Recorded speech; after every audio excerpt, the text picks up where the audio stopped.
हजरत उमर भी नबी के दुश्मन थे मगर कलमा पढ़ लिया। खालिद बिन वलीद भी नबी के दुश्मन थे, कलमा पढ़ लिया। तवज्जो करना। लेकिन अबू जहल ने कलमा नहीं पढ़ा। क्यों नहीं पढ़ा? हजरत खालिद बिन वलीद जंगे ओहद में नबी की मुखालफत में आए, नबी के खिलाफ जंग लड़ी। खालिद बिन वलीद में जंगे ओहद में नबी का एक दांत शहीद हुआ। हजरत खालिद बिन वलीद नबी के खिलाफ जंग लड़ने लेकिन कलमा पढ़ लिया। हजरत उमर तलवार लेके निकले थे कि इस्लाम का पौधा ही जड़ से उखाड़ डालूंगा, नबी के सर कलम कर दूंगा माज़अल्लाह, लेकिन कलमा पढ़ लिया। अबू जहल ने कलमा क्यों नहीं पढ़ा? वो भी उसी मक्का में रहता था, रोजाना देखता था। तवज्जो फरमाइए। और दूसरे पढ़ते रहे, ये क्यों नहीं पढ़ा? तो कान खोल के सुने। एक होता है दुश्मन, एक होता हासिद। तवज्जो करना। दुश्मन कितना भी बड़ा हो वो तुम्हारा दोस्त हो सकता है, बन सकता है, लेकिन हासिद कभी तुम्हारा नहीं हो सकता। तवज्जो फरमाइए। हासिद कभी तुम्हारा नहीं हो सकता। हजरत उमर हासिद नहीं दुश्मन थे, हजरत खालिद बिन वलीद हासिद नहीं दुश्मन थे, इसलिए कलमा पढ़ लिया। अबू जहल दुश्मन नहीं हासिद था। क्या था? हासिद, इसलिए कलमा ना पढ़ सका। हसद बड़ी बड़ी बीमारी। आप क्या समझते हैं कि अबू जहल को पता नहीं है? अबू जहल को पता था। अबू जहल को पता था कि मोहम्मद रसूलुल्लाह अल्लाह के नबी है, ये रसूल है, पता था ये सच्चे भी है, ये पता था, लेकिन फिर भी कलमा नहीं पढ़ा। क्यों? इसलिए कि हसद था। ओ मांस वालो, इधर देखो, उधर क्या देख रहे हो? इधर देखो। नहीं, मास्क लगाए रहो, चाहे कोई बात नहीं है, कभी कोरोना आ जाए दोबारा से, लेकिन आप हमारी तरफ मास्क की इजाजत है। हसद बहुत बुरी बीमारी है, हासिद कभी तुम्हारा नहीं हो सकता। दुश्मन अगर मर्डर भी हो जाए ना और दुश्मनी है तो एक ना एक दिन दोस्त हो जाए। और ये हमने भी अपनी इतनी सी जिंदगी में आजमा लिया। हमारे बहुत बड़े हमने देखे जो दुश्मन थे वो दोस्त बन गए, लेकिन हासिद अभी जली रहा है, अभी जली रहा है। तो इसलिए अगर कोई हासिद है तो समझ लेना ये तुम्हारा कभी नहीं हो सकता। बस उसकी सजा यही काफी है कि वो जल रहा है, भुन रहा है, तप रहा है, यही उसके लिए काफी। हाँ, हासिद कभी तुम्हारा नहीं होगा। वरना अबू जहल सब जानता था, अबू लहब सब जानता था, ये नबी हैं, ये आखिरी पैगंबर हैं, सब पता था, लेकिन उसके बावजूद भी कलमा नहीं पढ़ा। हद ये है, सुने अबू जहल का हाल तो ये था, एक दिन नबी के घर के पास से गुजरा तो क्या देखा कि नबी अपने घर में कुरान की तिलावत कर रहे हैं। मेरे मुस्तफ़ा अपने घर में कुरान की तिलावत कर रहे हैं।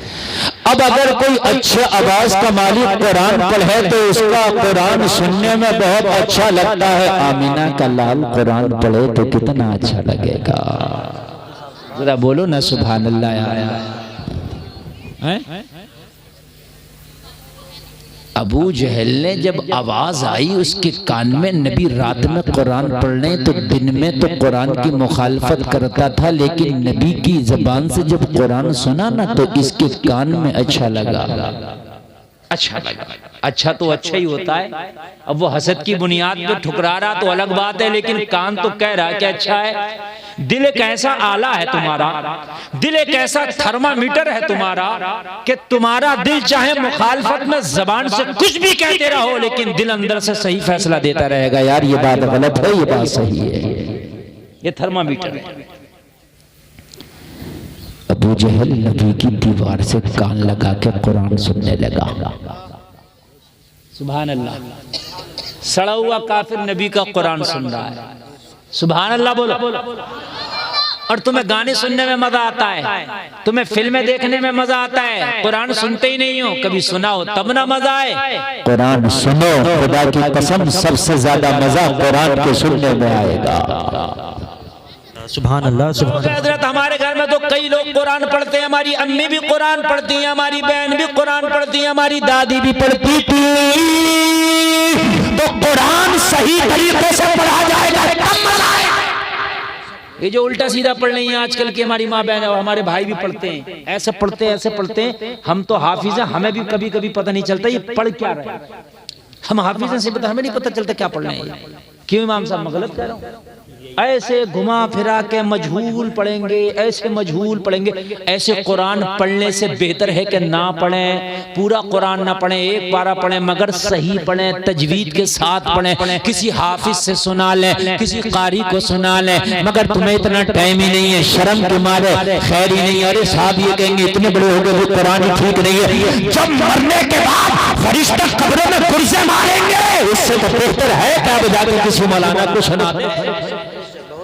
मगर शर्म लग रही है भाई, अभी सुना दे तो यार मौलाना कहेंगे और सब तेरे कुरानी अच्छा नहीं। अरे मौलाना कहेंगे कोई बात नहीं, पहले तो कहेंगे नहीं, अच्छी बात है, इल्म सीखने का कोई टाइम नहीं है। बात समझ आ रही है कि नहीं आ रही है? सुन लो सुना लो, मस्जिदों में इमाम है, इन इमामों को सुना लो, कब्र में पछताओगे या अल्लाह सुना लिया होता तो बड़े अच्छे रहते। ये जो उल्टा सीधा कुरान पढ़ते हो, लहने जली के साथ पढ़ना सुनना दोनों हराम है, सवाब के बजाय अजाब मिलेगा। कुरान पढ़ना है तो सही तरीके से पढ़ो, चाहे पूरा ना पढ़ो, एक बार। मैं काम की बात बता रहा हूं मेरे भाई। ये जो तीजे में चल रहे हैं ना, तीजे में कुरान 15 कुरान पढ़ गए, अल्लाह ही जाने ये 15 पढ़ गए, समझ ना। ऐसा ऐसा देसी पढ़ैया पढ़ा होता, ऐसा ऐसा उसकी कलई जब खुलती है, जब कभी पंजाब में शुरू पंचायत होती है जब उसमें शुरू कर दे तो जब कलई खुलती है कि ये कितना बड़ा पढ़ैया है, समझ रहे आप। अब जब वो होती है ना पंजाब, तो मेरे भाई वो पढ़ने ही नहीं देता किसी सही पढ़ने वाले को, हत्ते ही नहीं लगने देता। जब पतंग कटी ना ऊपर से ऊपर ही लूट रहा, ऊपर से ऊपर। अरे भाई तुझे पढ़ना नहीं आ रहा कम से कम, तब तेरा ये हाल है। और अगर तुझे पढ़ना आता तो क्या तू लोगों की जान निकाल देता, सीने पे बैठ जाता क्या? पढ़ना नहीं आ रहा तब ये हाल है। हाफिज बैठे, मौलाना बैठे, कारी बैठे, उनको नहीं लगने दे रहा है।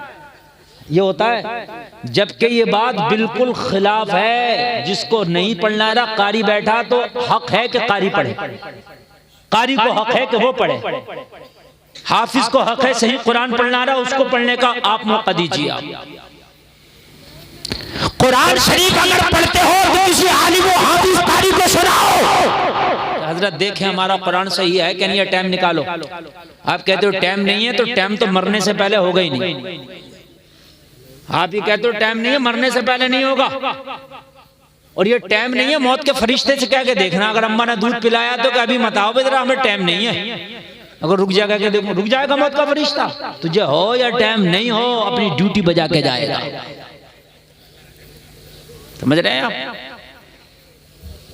ये दरवाजा बंद कर दो, ये क्यों निकल के जा रहे हैं? ये बड़ी काम की बातें चल रही है। थोड़ी देर तकरीर करना, ज्यादा देर तकरीर बोलना नहीं है। असल में लेट तकरीर हो जाती है ना, तो फिर ये क्या होता है कि 2 उधर से उठ रहे हैं, 4 उधर से उठ रहे हैं। अब बात आदमी थोड़ी सी बना के लाए, थोड़ा सा बयान करना चाहे, तो फिर पता चला वो 2 इधर से उठ गए, 2 उधर से उठ गए, अजीब सा माहौल बना देते हैं। थोड़ी देर बैठ के सुन लो ना। मेरे पास आपसे कम टाइम है, मुझे तो जाना है, समझ रहे हैं आप? हाँ मुझे तो जाना है, बहुत कम टाइम है, लेकिन थोड़ा सा आप सुन लेंगे तो अच्छी बात है। थोड़ा बेस बढ़ाओ ऑपरेटर साहब, बेस बढ़ाओ, इसका बेस बढ़ाइए, आवाज जरा भारी कीजिए।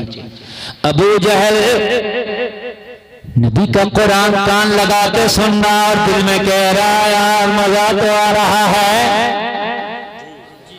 दिल तो थर्मामीटर है ना, ये तो कह रहा है यार मजा आ रहा है, थर्मामीटर है ना।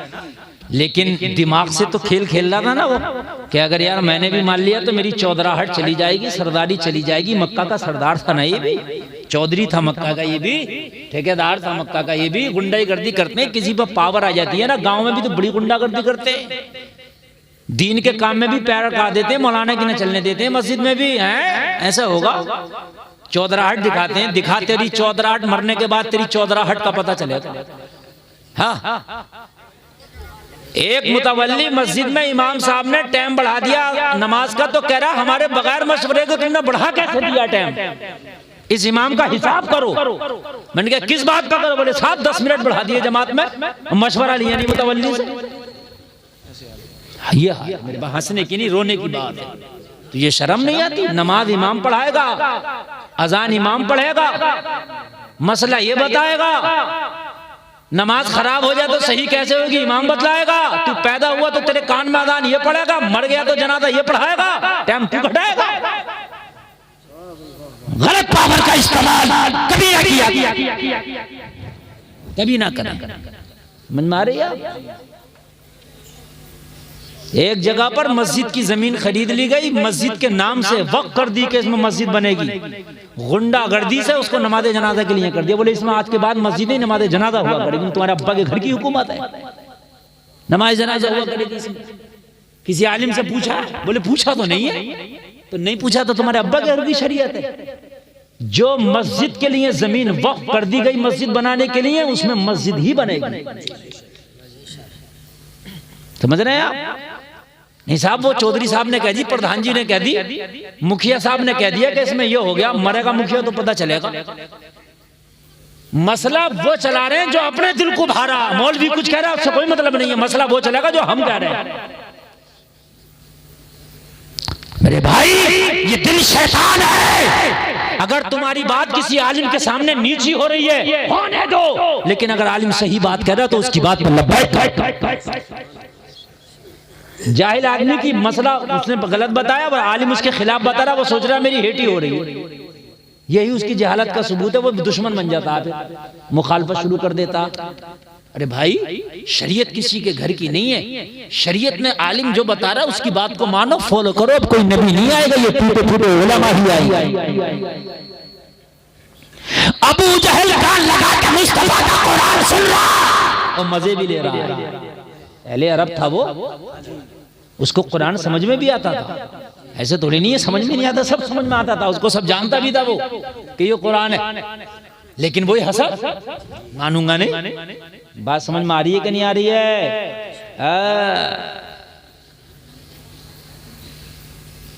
यही जो अभी मैं मैटर बता रहा हूं ना, मस्जिद वाला, मैंने बताया कि मस्जिद की जगह मस्जिद ही रहेगी। कब्रिस्तान के आप चाह रहे हैं कि ये इसको हम बना लें, वो नमाज़े जनाजा की नहीं हो सकती जगह। अरे बोले मौलाना के कहाँ चक्कर में पड़ लो, अपने इधर आओ, अपनी बात करो। हाँ, मौलाना के चक्कर में मत पड़ो। मैंने कहा मत पड़ो भाई, जो सही बात है वो तो सही रहेगी। एक मस्जिद की झाड़ू दूसरी मस्जिद में इस्तेमाल नहीं हो सकती। मसला सुन ले आप। ये जब मस्जिदों में गर्म पानी हो रहा है वुजू के लिए, पड़ोसी भर भर के ले आते हैं अपने घरों के लिए, जायज नहीं है। हाँ, जायज नहीं है। सिर्फ मस्जिद में आके वजू कर सकते हैं। ये जो मस्जिद के महक में ऐलान हो रहे, मटर टूट रही है, उसकी मुर्गी खू गई, बकरी खू गई, जायज नहीं है। इसलिए कि तेरी मटर के लिए महक नहीं लगाया मस्जिद में जनता करके, तेरी बकरी खू गई, तेरी मुर्गी खू गई, उसकी मुर्गी ने अंडा दे दिया, उसकी मुर्गी ने ये कर लिया, इसके लिए नहीं है, ये आजान के लिए। लेकिन अगर इमाम ने मना कर दिया तो इमाम की खैर क्या? इमाम की जड़ तो अंडे से ज्यादा कमजोर है। गरीब का हिसाब जो हो जाएगा, क्या करे इमाम? बेचारे का हिसाब हो जाएगा उसका। हाँ मेरे भाई, ये हंसने की नहीं, बातें समझने की हैं। निजाम मैं कदा कुछ इस तरह बिगड़ा है साकी, उन्हीं को जाम मिलता है जिन्हें पीना नहीं आता। कान खोल करके सुने मेरे भाई, हिसाब बड़ा सख्त है। मस्जिद में मोबाइल भी चार्ज नहीं कर सकते, ये भी जायज नहीं है। हाँ, मस्जिद में जो नमाज हो गई और दो चार लोग सफों पे लंबे लंबे लेट के, पंखे चलने, गर्मियों में हवा खा रहे हैं, सो गए, जोहर से असर तक सोते ही रहे, ये उनके लिए जायज नहीं है। इसलिए कि मस्जिद में ये जो पंखा चल रहा है, इसका जो बिल चल रहा, ये मस्जिद के ऊपर चल रहा, हवा तू खा रहा। और बड़ी मूछा को ताव दे के कहते हैं मैं तो अल्हम्दुलिल्लाह 5 वक्ता नमाजी हूं, मैं तो मस्जिद में रहूं, मैं तो रहते ही मस्जिद में हूं। और मस्जिद में रहते हुए इसका हिसाब दे दोगे? बात समझ रहे हैं आप? क्या हुआ? अरे इसे तो अंडरग्राउंड ही रहने दो, इतने चैनल चल रहे हैं, सुबह कुछ चेक इन हो जाएगी। हाँ ना, बात तो सही है, लेकिन ये अलग ही पूछ लियो इन चैनलों से। वो चैनलों वाले ये नहीं मानते इनका चैनल चले चाहे कोई जेल में चला जाए, ये नहीं मानेंगे। भाई मुझे इनसे कोई उम्मीद नहीं है। हाँ, इनका चैनल चले चाहे तुम जेल में चले जाओ, इससे मतलब नहीं है। हाँ, इसलिए भाई बड़ी एहतियात से बोलना पड़ता है। तवज्जो फरमाएं, तवज्जो फरमाएं आप। मैं ये जो अहम मसाइल है मैं आपको बता रहा हूँ। एक मैं अलग रख लो, गांव में चंदा करके उससे कराओ ऐलान। ये जो मस्जिदों में पड़े, मस्जिदों का इस्तेमाल कर रहे हैं, हर चीज जायज नहीं है। कान खोल करके सुन लें आप। जब एक मस्जिद की झाड़ू दूसरी मस्जिद में इस्तेमाल नहीं हो सकती तो फिर तुम कौन होते हो कि तुम मस्जिद की कोई भी चीज इस्तेमाल करो? नहीं कर सकते, जायज नहीं है। और बहुत से लोगों का तो हाल ये है कि वो तो क्या क्या इस्तेमाल कर ले रहे हैं। वो तो मस्जिद के पैसे इस्तेमाल करना तो दूर की बात, उन्होंने लेके दिए ही नहीं। मस्जिद का ही खा गए, मदरसे का ही खा गए, कब्रिस्तानों की जमीनें तंग कर ली, काट ली। 20 बीघे के कब्रिस्तान पे 15 बीघे, और काट के मर गया, मर के दफन भी इसी कब्रिस्तान में जिसे काट के गया था। ये भी हाल, मरना है मेरे भाई, बड़े सख्त मसले हैं। अल्लाह के लिए खुदारा अपनी जिंदगी का बिल्कुल मामला साफ करके जाओ। तवज्जो करो, मैं आपको तारीख के आईने में बता रहा हूँ। लोगों, तुमने कलमा उसी नबी का पढ़ा जिस नबी का कलमा हजरत उमर इब्न खत्ताब ने पढ़ा। जरा कह दो सुभान अल्लाह। कलमा भी वही था उमर का, कुरान भी वही था उमर का, नबी भी वही था उमर का, खुदा भी वही था। जिस खुदा को तुम मानते हो उसी को उमर मानते हैं, जिस नबी को तुम मानते हो उसी को उमर मानते हैं, जो कुरान तुम पढ़ते हो उसी को उमर पढ़ते हैं। मगर अमल तुम्हारा क्या है, उमर का क्या है? कान खोल के सुन। हजरत उमर खलीफतुल मुस्लिमीन है। आधी दुनिया पे हजरत उमर की हुकूमत का सिक्का चलता है। लोगों, एक रात में हजरत उमर चराग जलाकर कुछ लिख रहे थे। खिलाफत का कुछ खर्चे का जो काम था वो लिख रहे थे।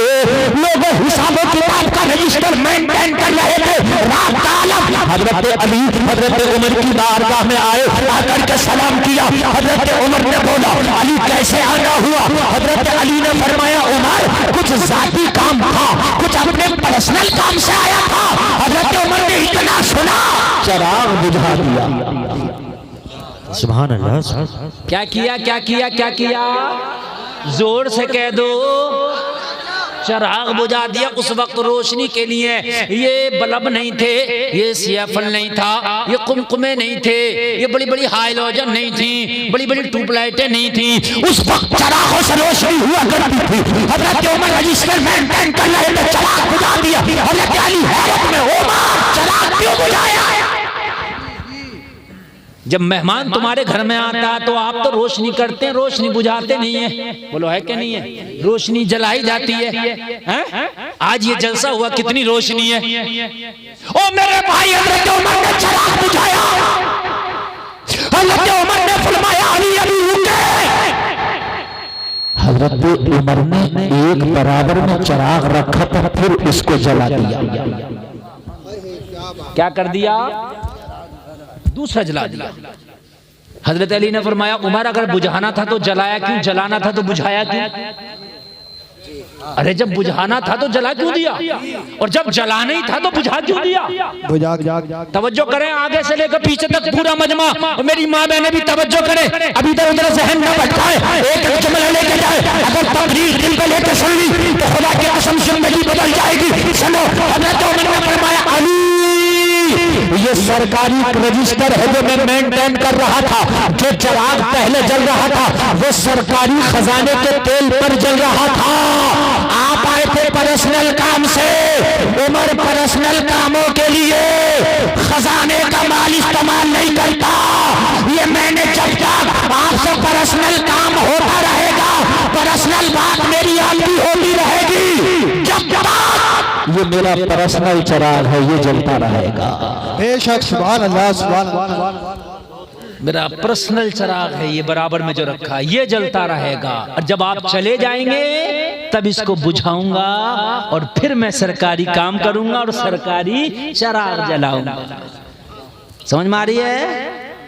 ये है हजरत उमर का तकवा, है ना? एक हम भी हैं, अगर प्रधान जी ईंटा रख दे दरवाजे पर के खड़ंजा पड़ेगा इस महल्ले में, और 10 दिन खरंजा ना पड़े तो ईंटें आधे ही हो जाते हैं। किसी ने 10 भैंसों के नीचे बिछा लिए, किसी ने 5 अपनी नर की चौतरी पे लाकर डाल लिए, तो किसी ने सोचा कि यार मेरा कोई काम तो नहीं है मगर सब लेके जा रहे हैं तो 2-4 मैं भी ले जाऊं। भाई सबका हक था, तेरा हक नहीं है। बात समझिए, सबका हक था, उस पर तेरा हक जोर से बोले नहीं है। अगर आप लुक़्मा-ए हलाल नहीं खाओगे तो काबे में जाकर भी दुआ करोगे, अल्लाह तेरी दुआ कबूल नहीं करेगा। अगर हलाल के लुक़्मे नहीं खाएंगे तो हराम के लुक़्मे खाकर अपने जिस्म में हराम खून पैदा करके हर साल हज जाओ, उम्रा करो, वहां जाकर दुआएं करो, अल्लाह नहीं कबूल करेगा। इसलिए मेरे भाई, चाहे चटनी खाओ, दाल खाओ, लेकिन हलाल के लुक़्मे खाओ। हाँ, गैरतें मर गई हैं बहुत सौ की, गैरत है। कैसा भी हो, लाल हो, काला हो, पीला हो, 2 नंबर का, 3 नंबर का, 5 नंबर का हो, बस पेट भर जाए। कैसे भी हो, पेट भर जाए। और भाई बात तो सुनो, पेट तो भर गया, लेकिन एक दिन वो भी होगा कि इस पेट में कब्र की मिट्टी भी होगी। तब क्या होगा? बड़ा सख्त मसला है, बहुत सख्त मसला है। मेरी माँ बहनें भी जरा तवज्जो से सुने। किचन का कारोबार तुम्हारे हाथ में, किचन का मंत्रालय तुम्हारे हाथ में। अगर तुम्हारा शोहर दलालियां करता, तुम्हारा शोहर कमीशन खाता है, तुम्हारा शोहर हराम का लाता, फेंक दो, कह दो मेरे किचन में ये हराम का ना लाना। अगर चटनी होगी वही करके अपने बच्चों में खा लूंगी, तेरे हराम के मुर्गे नहीं चाहिए। बात है। आप सोचते हो कि हराम का खिलाऊंगा तो मैं तरक्की कर जाऊंगा? नहीं, हलाल के लुक़्मे तो खिला। अल्लाह की कसम, तेरी नस्लों में अल्लाह कोई आलिम दीन पैदा कर देगा। हलाल के लुक़्मे तो खिला, अल्लाह तेरी नस्लों में कोई फिर से कोई सुल्तान सलाहुद्दीन अय्यूबी पैदा कर देगा, कोई वली पैदा कर देगा अल्लाह तेरी नस्लों में। तू मर जाएगा लेकिन वो तेरा नेक औलाद, तेरा नेक बेटा ऐसा तेरा नाम रोशन करेगा कि सदियों तक तेरा नाम चलता रहेगा। सुभान अल्लाह बोलो। बात में मजा नहीं आ रहा होगा, मैं समझ रहा हूँ, कड़वी बातें चल रही हैं कि, लेकिन हकीकत है मेरे भाई। हाँ, हकीकत है। अल्लाह सलामत रखे आपको, अल्लाह सलामत रखे। हजरत इमाम मालिक बहुत बड़े शरीयत के इमाम हैं। हजरत इमाम मालिक शरीयत के बहुत बड़े इमाम हैं। शरीयत के 4 इमामों में एक इमाम इमाम मालिक है। उनकी बारगाह में एक औरत आई हो, मसला पूछना है। आपने फरमाया खातून एक तरफ बैठ जाओ, अभी मैं अपने काम में मशगूल हूँ, थोड़ी देर में मसला बताता हूँ। खातून एक तरफ बैठ गई। थोड़ी देर के बाद इमाम मालिक ने उस खातून को बुलाया, पर्दे में बैठ गई। ये पर्दा चादर लगा दिया और चादर के इधर खातून बैठी है, मसला पूछ रहे, और इधर शरीयत का इमाम इमाम मालिक बैठे हैं। तवज्जो फरमाना, कितने बड़े इमाम हैं, शरीयत के इमाम, बहुत बड़े इमाम। खातून पर्दे में बैठी है, मसला पूछने आई है इतने बड़े इमाम से, और इतना बड़ा इमाम पर्दे के इस पार बैठा है। आज के कुछ झूठे पीर ऐसे चल रहे हैं कि औरतों को सामने बिठा करके उनको पीरा मुरीदियां चल रही हैं, पैर दबाया जा रहा है।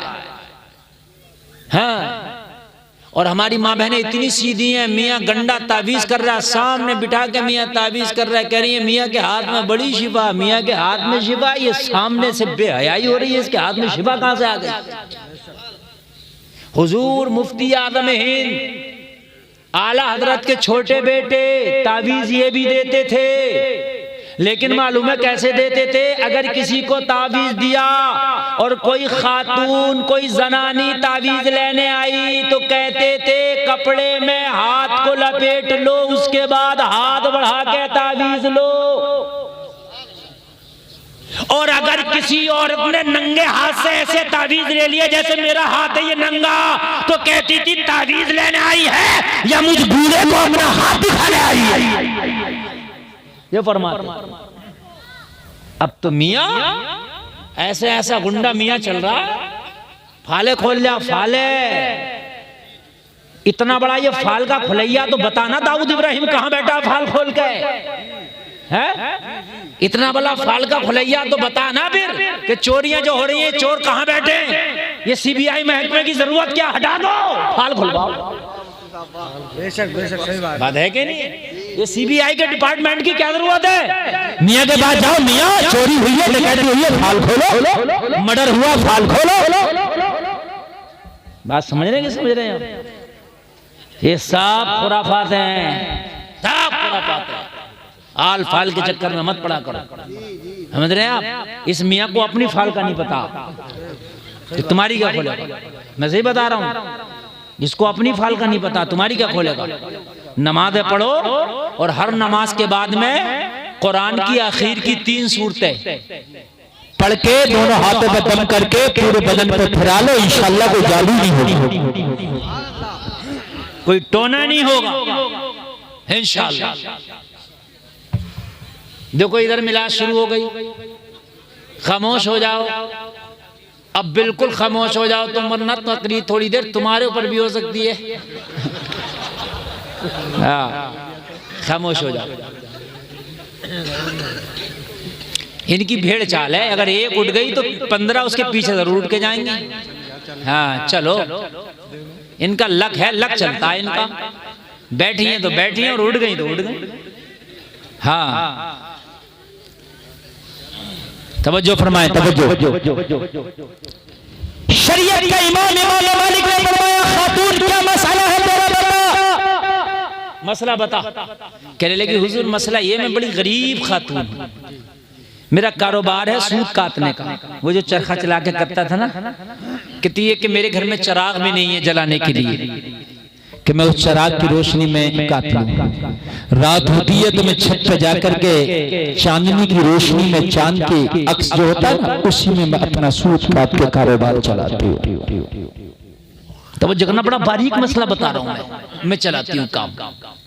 हुजूर पूछना ये है कि किसी दिन बादशाहों के जुलूस मेरी गली से गुजरते हैं, जिस दिन बादशाहों के जुलूस गुजरते हैं उनके जुलूसों में फानूस और मशाल बरदार होते, बड़ी रोशनियां होती हैं, उस दिन मेरी छत पे भी रोशनी आ जाती है। जब गली में जुलूस निकलते हैं तो छत पे भी रोशनी आ जाती है, और उस रोशनी में मेरा काम तेज हो जाता है, मैं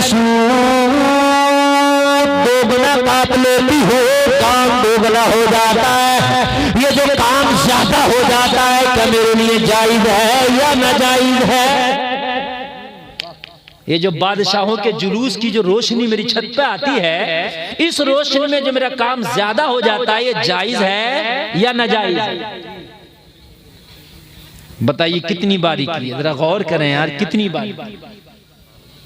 बारीकी है। हज़रत इमाम मालिक ने फरमाया, खातून ऐसा लगता है जैसे हसन बसरी तुम्हारा भाई हो, तुम हसन बसरी की बहन लगती हो। कहने लगी हुजूर हाँ हसन बसरी मेरा भाई है, मैं उसकी बहन हूँ। अल्लाह, कहा आपको कैसे पता मैं हसन बसरी की बहन हूँ? इमाम मालिक ने फरमाया, ये तकवा हसन बसरी की बहन बहू हो सकता है। हाय हाय हाय, ये तकवा हसन बसरी की बहन का ही हो सकता है। ओ भाइयों, तुम इस जलसे में बैठे हो, तुम भाई भी होगे बहनों के, तुम्हारी बहनों के जैसे किरदार हो, उस किरदार से तुम पहचाने जाते हो। तुम्हारी बहनें अगर नेक होंगी, जमाना कहता है उस भाई की बहन बड़ी नेक है, अगर भाई नेक होगा तो जमाना कहेगा उस बहन का भाई बड़ा नेक। बेशक सुभान अल्लाह।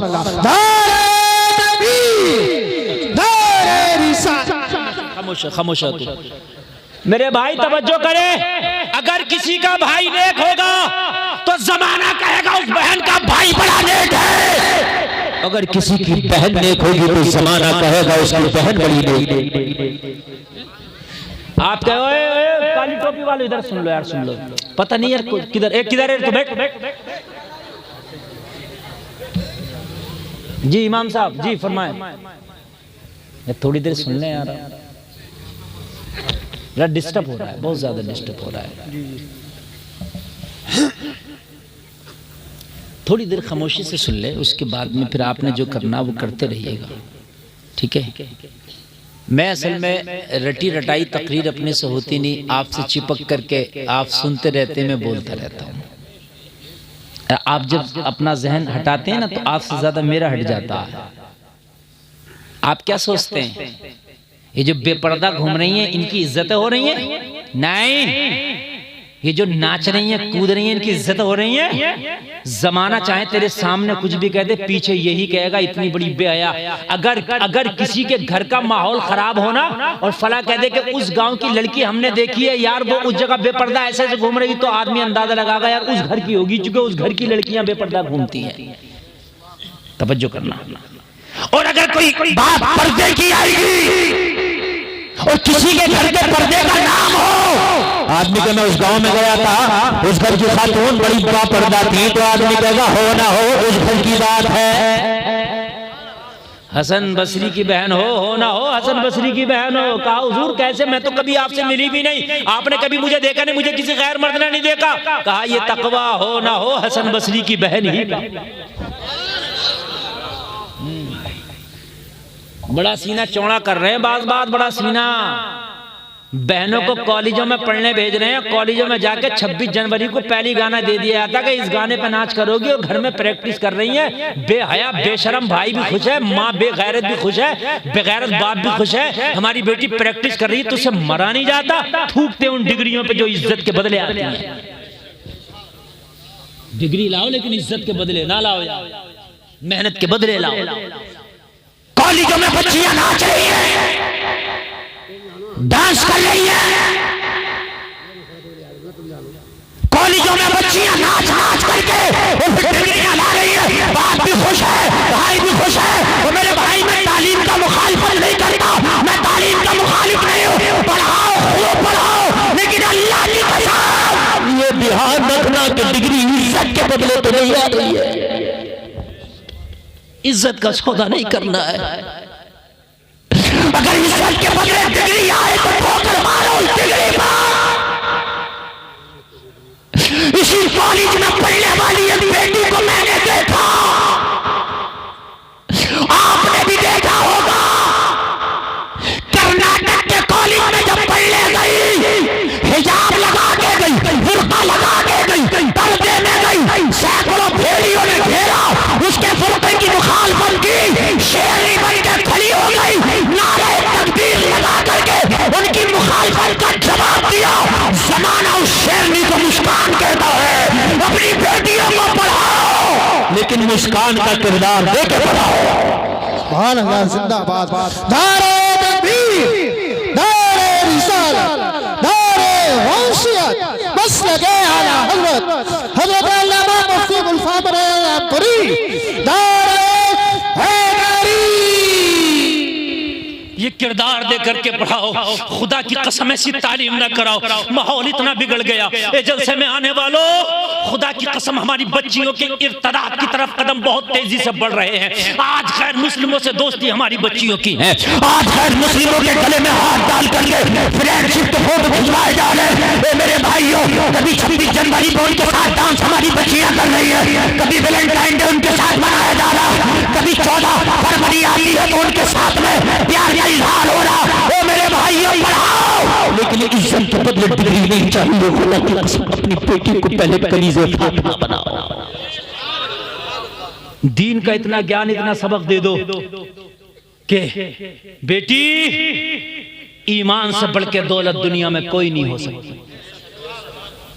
ईमान से बढ़ के दौलत दुनिया में कोई नहीं हो सकती। वो बेशक ईमान से बढ़ के दौलत कोई है ही नहीं, है ही। आला हजरत कहते हैं सूना बन है, सोना पास है, सोना जहर है। उठ प्यारे, तू कहता है मीठी नींद है, मत कैसी मत वाली है।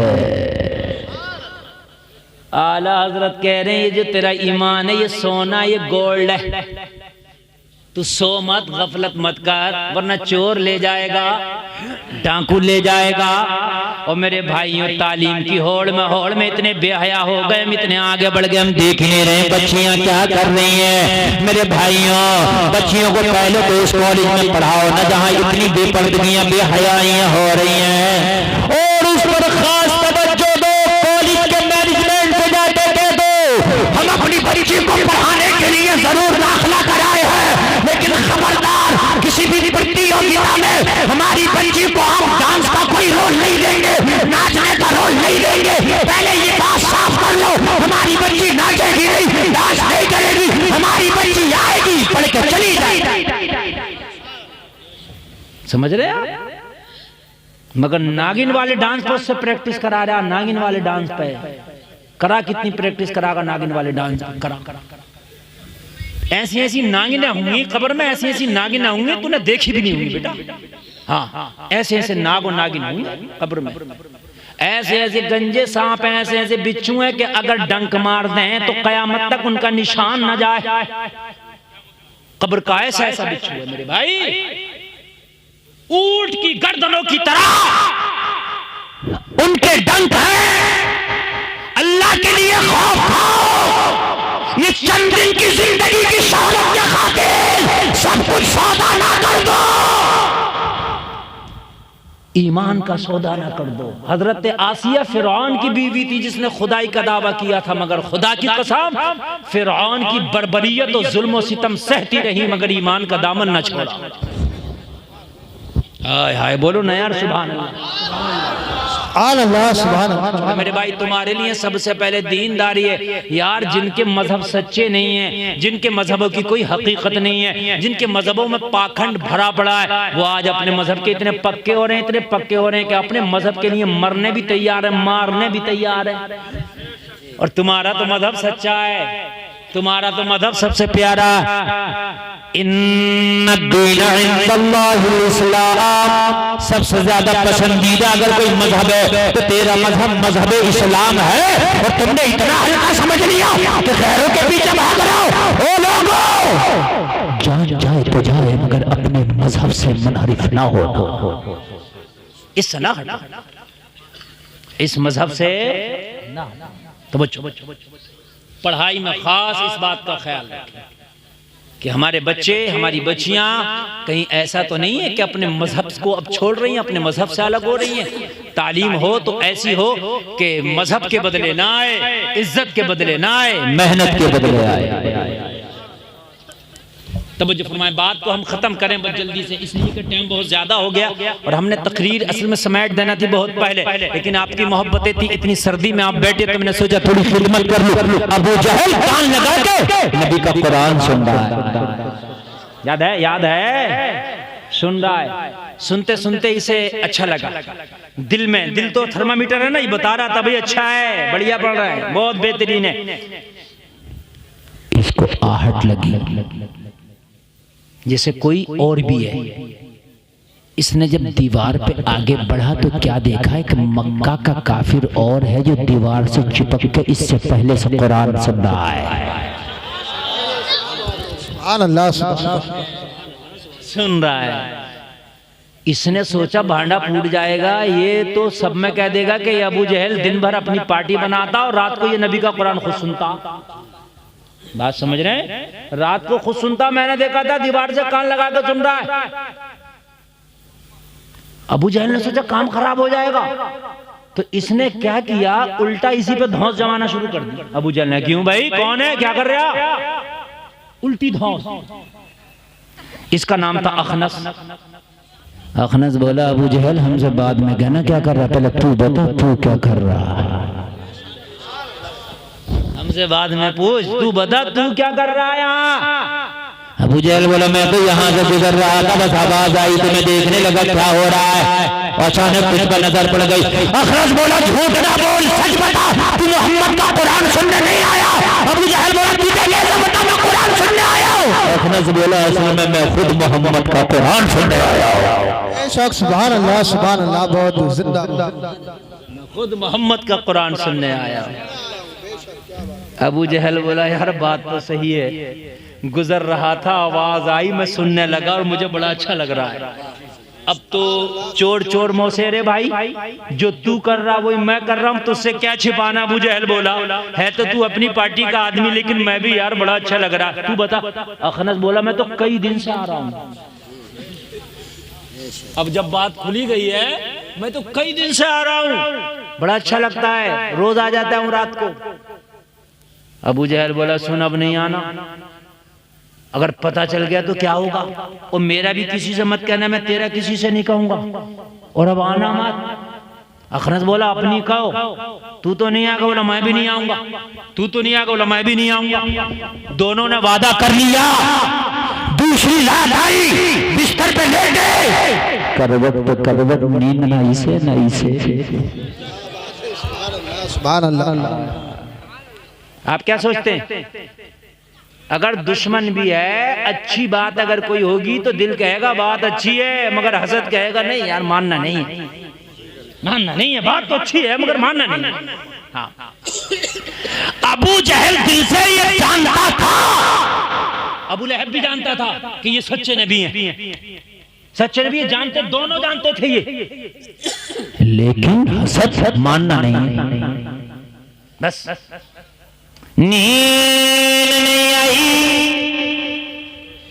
बिस्तर पे करवटें बदलने, आधी रात हो गई, नींद नहीं आई।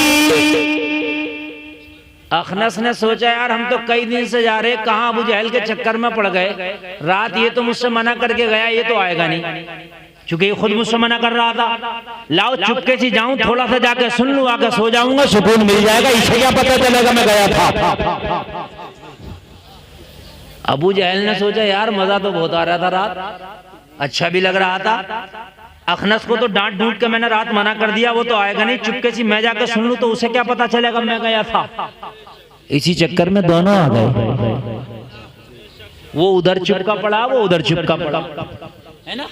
कहते हैं ना कुरान सुनने में मजा नहीं आ रहा, नमाज पढ़ने में मजा नहीं आ रहा। मेरे भाइयों नमाज पढ़ो तो, कुरान सुनो तो, मजा तो जब आएगा जब सही से नमाज याद हो, पाकी हो, वजू करना आता नहीं, खड़े हो गए, कहां से मजा आएगा नमाज में, है? नमाज याद नहीं है, नमाज पढ़ने कहां से मजा आएगा। मोटरसाइकिल चलाना नहीं आती, मजा आएगा मोटरसाइकिल पे बैठ गए तो, अस्पताल में होगा। मेरी बात सही है कि नहीं है? मजा तो उसे ही आएगा ना जिसको चलाना आती होगी। भाई नमाज पढ़ना आए, उसके बाद अगर तुम नमाज पढ़ो तो नमाज में मजा आएगा, जब पढ़ने ही नहीं आ रही है तो नमाज में दिल कैसे लगेगा। नबी कुरान की तिलावत कर रहे हैं तो यार फिर कैसा लगता होगा। हाय हाय हाय, दोनों आ गए, वो इधर वो इधर। अबू जहल ने देखा, देखूं आ तो नहीं गया, देखा तो वो भी चिपका पड़ा। कहा अखनास क्या करने आया? कहना मुझे बाद में बता तू क्या करने आया। कहा मैं तो तुझे देखने आया हूं कि तू आ तो नहीं गया। अखनस बोला झूठ मत बोल, सच बता, तुझे नींद नहीं आ रही थी। अबू जहल बोला तुझे कैसे पता? अखनस बोला असल में मुझे खुद नींद नहीं आ रही थी, मुझे खुद नींद नहीं आ रही थी। आए, आए। अबू जहल बोला यार ये बात तो ठीक है, लेकिन आज बता सारे बुतों की कसम खा के जा, लात की कसम, हुबुल की कसम, उस्सा की कसम, अब नहीं लाश करके जा रहे, अब नहीं आना, अब नहीं आना, लाश करके जा रहे। लेकिन वही रात वाला मसला फिर किसे नहीं। इसने सोचा मैं कसम खिला के गया हूं ये नहीं आएगा, इसने सोचा उसने कसम खाई ये नहीं आएगा। थोड़ी थोड़ी देर के चक्कर में दोनों फिर आ गए और आके फिर सुन रहा। अबू जहल ने जब देखा अखनस खड़ा है, अबू जहल ने पकड़ दिया, पकड़ के बोला, गुस्सा करके बोला, रात तो सारे खुदाओं की कसम खा कर गया था, लेकिन अब क्यों आ गया? अखनस बोला अबू जहल गुस्सा करने की जरूरत नहीं है, तू मान या मत मान, सही बात तो ये है न ये कुरान झूठा है न ये आमिना का लाल झूठा है। बेशक सुभान अल्लाह। दारे तकबीर, दारे रिसालत, दारे रिसालत, दारे वसीयत, बस लगे आला हजरत अल्लामा मुफ्ती गुलफाम साहब रामपुरी उलमाए सुन्नत। मान या मत मान, न ये कुरान झूठा न ये आमिना का लाल झूठा, कुरान भी सच्चा और आमिना का लाल भी सच्चा। अबू जहल ने कहा तुझे कैसे पता? कहा ये कुरान की सच्चाई है जो तुझे और मुझे घर से लेके आई है। हाय हाय, नमाज अच्छे से याद कर लो, हलाल के लुक़मे खाने शुरू कर दो। खुदा की कसम नमाज पढ़ने में इतना मजा आएगा, इतना मजा आएगा, इतना मजा आएगा कि इतना मजा किसी काम में आएगा ही नहीं। लेकिन सच्चाई नमाज याद ना हो तो याद कर लो, कुरान अच्छे से पढ़ना सीख जाओ। और मेरे भाइयों, लुक़्मे हलाल के होना चाहिए, हमारी रोजी में कोई हराम जर्रा बराबर भी मिलावट नहीं हो। अगर आ रहा है, अल्लाह ने जितना तेरी किस्मत में लिख दिया है मिलकर रहेगा। अगर हराम तरीके से कमाओगे तब भी मिलेगा, हलाल तरीके से कमाओगे तब भी मिलेगा। अल्लाह तो वो पावर वाला है लोगों, पत्थरों के अंदर जो कीड़े हैं अल्लाह उन्हें भी रोजी देता है, पत्थर नहीं रोक पाते। जो जमीनों के अंदर कीड़े हैं अल्लाह उन्हें भी रोजी देता है। जब तुम माँ के पेट के अंदर थे, अल्लाह ने तुम्हें माँ के पेट के अंदर खिलाया। मुझे बताओ तो वो रब दुनिया में कैसे भूखा मार देगा? उस रब ने तो वादा किया है तुम्हारी किस्मत का तुम्हें मिल कर रहेगा। फिर अगर हराम तरीके से कमाओ तब भी उतना ही मिलना है, हलाल तरीके से कमाओ तब भी उतना ही मिलना है। जब किस्मत का मिल नहीं है तो फिर आज से कसम खाओ कि हमने हराम तरीके से कमाना ही इंशाअल्लाह, है ना। इंशाअल्लाह बच्चों को तालीम हासिल कराओ, तालीम बहुत ज़रूरी है, मगर तालीम से पहले ये भी देख लो कि तुम्हारे बच्चे जो तालीम हासिल कर रहे हैं वो सही हासिल कर रहे हैं तालीम। कहीं ऐसा तो नहीं है कि अपनी इज्जतों के सौदे कर रहे हैं। माहौल बड़े ख़राब हैं, कॉलेजों के माहौल ख़ास कर बड़े ख़राब हैं। लोगों ऐसे कॉलेजों में बच्चियों को पढ़ने ना भेजो कि जिसके माहौल बहुत ज़्यादा ख़राब हैं। और अगर बच्चे आपके पढ़ भी रहे हैं तो ख़ास बच्चों पर तवज्जो दो, ख़ास बच्चों पर ध्यान दो कि तुम्हारे बच्चे पढ़ क्या रहे हैं, तुम्हारे बच्चे हासिल क्या कर रहे हैं, तुम्हारे बच्चे जो है आने जाने में किससे मिलते हैं, किससे जुड़ते हैं, ये खास ख्याल रखो। अल्लाह सबों को सलामत रखे। कहने सुनने में कोई खता हुई हो मैं तौबा करता हूँ, मेरा मौला माफ फरमाए। सारे लोग मिलकर कलमा शरीफ पढ़ें एक बार, ला इलाहा इल्लल्लाह मुहम्मदुर रसूलुल्लाह। इस्लाम जिंदाबाद, कौम मुस्लिम का जिंदाबाद, वमा अलैना इल्लल बलाग।